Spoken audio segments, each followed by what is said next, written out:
నమస్తే, welcome to Suman TV. నేను మీ Amarnath. Present మనం విశాఖపట్నం భీమిలి నియోజకవర్గం చిప్పాడ పంచాయతీ దగ్గర చిప్పాడ గ్రామం దగ్గర అయితే ఉన్నాము. నిజంగా మన భారతదేశం జై జవాన్ జై కిసాన్ అనే నినాదంతో ముందుకెళ్తూ ఉంటుంది.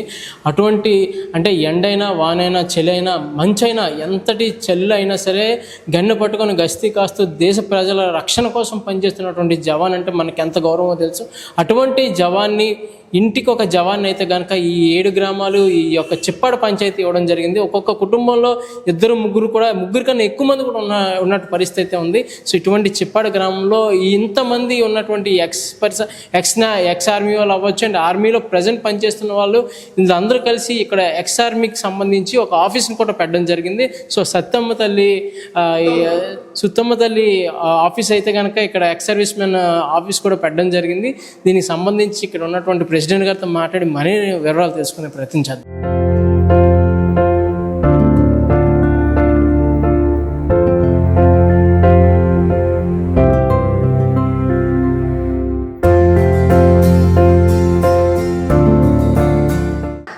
చూడొచ్చు ఈ గ్రామంలో ఎంతమంది జవాన్లు ఉన్నారో ప్రతి ఒక్కరూ దేశానికి సేవ చేసి మళ్ళీ ఈ గ్రామం మీద ప్రేమతో తిరిగి వచ్చి మళ్ళీ ఇక్కడే ఉద్యోగాలు చేస్తున్న పరిస్థితి.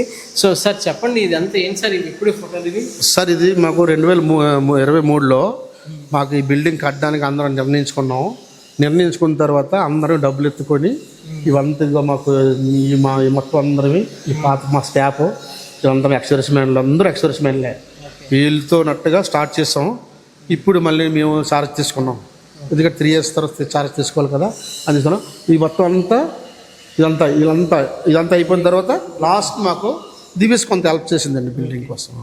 మన గేట్ ఉంటుంది, వాళ్ళ గేట్ ఉంటుంది. వాళ్ళ గేటు 2 గేట్లు ఓపెన్ అవుతాయి. అప్పుడు పాకిస్తానీ మన ఇండియా ఆ డ్రిల్ ఉంటుందంటే ఆ డ్రిల్ అయిపోయాకే వాళ్ళకి మన గేట్లు ఓపెనింగ్ ఉంటుంది.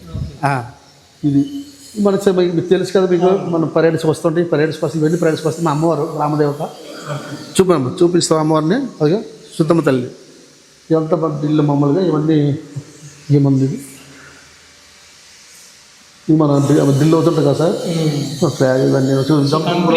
కంప్లీట్ ఆర్మీకి సంబంధించి నేవీకి సంబంధించి జనరల్ ఫోటోస్ పెట్టడం జరిగింది. ఎంత ముచ్చటగా ఉందో అండి. అక్కడ చూస్తే ఫీల్డ్ మార్షల్ అలాగే ఫీల్డ్ మార్షల్ సెకండ్ ఆయన చూడండి కేఎం కరియప్ప గారు ఉన్నప్పుడు కూడా మేము ఆ ఫోటోలు మన వాళ్ళు సంపాదించి పెట్టారు సార్.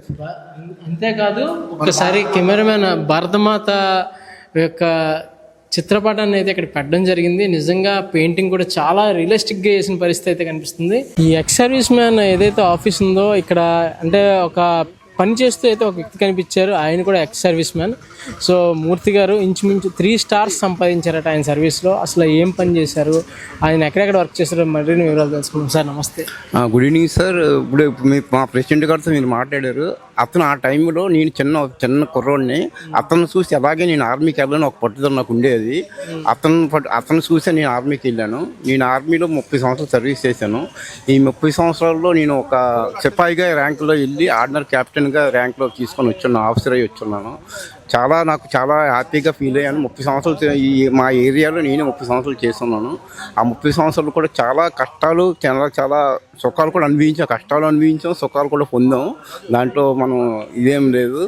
కానీ ఆర్మీలో సర్వీస్ 8 సంవత్సరాలు చేస్తున్నాం. నాకు చాలా గర్వంగా ఉంది. ఈ ర్యాంకులో రావడం కూడా నాకు చాలా సంతోషంగా ఉంది. నన్ను చూసి అందరూ కూడా ఈ ర్యాంకులో రావడం, అందరూ నన్ను చూసి చాలామంది ఎలాగైనా వెళ్ళాలని చెప్పి నా దగ్గరకు వచ్చి అడిగిన కూడా చాలామంది ఉన్నారు. వాళ్ళకి మేము కూడా చాలామంది గైడ్ చేస్తున్నాం, ఇలా చెయ్యాలి, ఇలా ఉండాలని చెప్పి. చిప్పాడ పంచాయతీ 7 గ్రామాల్లో ఇంతమంది ఇంటికి ఒక జవాన్, ఇంటికి ఒక 2-3 కూడా ఉన్న పరిస్థితి అసలు ఏంటి సార్? ఇదంతా ఎలాగా ఇక్కడ ఈ యొక్క గ్రామ ప్రజలకు ఎలా సాధ్యమవుతుంది అంటారు? సరే, అది ఏంటో తెలియదు, ఈ మట్టి సార్ ఏమో తెలియదు. ప్రతి వాళ్ళు కూడా ఆర్మీకి వెళ్ళాలని ప్రతి వాళ్ళకి ఒక పట్టుదల. ఆర్మీకి ఏంటంటే ఆర్మీలో 10th క్లాస్ అయిన తర్వాత జాబ్ రావాలంటే ఆర్మీ ఒకటి ఈజీ. ప్రతి ఒక్కరికి 10th అయిపోయిన వెంటనే ఆర్మీకి ప్రయత్నం చేయడం వల్ల ఆర్మీకి అవ్వడం జరుగుతుంది. ఈ ఆర్మీ అలాగే చాలామంది మా అమ్మవారు కృషి వాళ్ళు దైవ వాళ్ళు ఏమో తెలియదు, చాలామంది ఆర్మీ కూడా అలాగే అవుతున్నారు. మా అమ్మవారు కూడా అంత నమ్మకం మాకు. ఆ నమ్మకం మీద అందరికీ బాగా సర్వీస్ చేసుకుని వస్తాం సార్. నిజంగా గ్రేట్. మీరు ఇలానే ఈ సర్వీస్ని అండ్ అలానే ఈ ఊరికి సంబంధించి చాలా సర్వీస్ చేస్తున్నారు. దీన్ని ఇలాగే కొనసాగించాలని మనస్ఫూర్తిగా కోరుకుంటూ సెలవు తీసుకుంటాం. Thank you sir. ఇక్కడైతే ముగ్గురు ఎక్స్ సర్వీస్ మ్యాన్స్ ఇక్కడైతే వర్క్ చేస్తున్న పరిస్థితి. అంటే రేపు రాబోయేటటువంటి గణతంత్ర దినోత్సవం 26 జనవరి. సో దీనికి సంబంధించి ఏర్పాట్లు కూడా చూస్తున్నారు. ఇక్కడ పెద్ద ఎత్తున ఒక మంచి కార్యక్రమం కూడా చేస్తారు. సో కంపల్సరీ మనం వచ్చి ఈ యొక్క కార్యక్రమాన్ని కూడా చూద్దాం. So sir thank you sir. ఏదైనా మీరు ఇలాగే సర్వీస్ చేయాలి. Thank you so much. మీరు వచ్చినందుకు మాకు కూడా ధన్యవాదాలు.